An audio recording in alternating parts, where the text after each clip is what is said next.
سوف نبقى هنا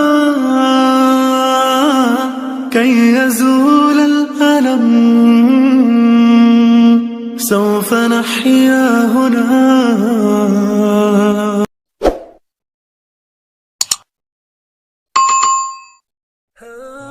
goortii aad saaxiibtinimo muujiso waxay u qaadanayaan inaad shukaansidoon tahay. goortii aad daacad tahay waxay u qaadanayaan inaad xaasid tahay. goortii aad rabto inaad keli ahaato waxay u qaadanayaan in murugo ku hayso. goortii aad aamusto waxay u qaadanayaan in isla weyni kugu jirto. goortii aad runta ka hadasho waxay u qaadanayaan inaad reer u dan leedahay. goortii aad istiraahdo cid caawi waxay u qaadanayaan in aad istustus iyo halagaa sheego kaa tahay. goortii aad bilowdo inaad dantaada garato waxay u qaadanayaan inaan tadgii ka go'day oo buufis bilowday. goortii aad waddada si nabad ah u socoto waxay u qaadanayaan in kibir kaa buuxo. goortii aad hadal dabacsan ku hadasho waxay u qaadanayaan inaad daciif tahay.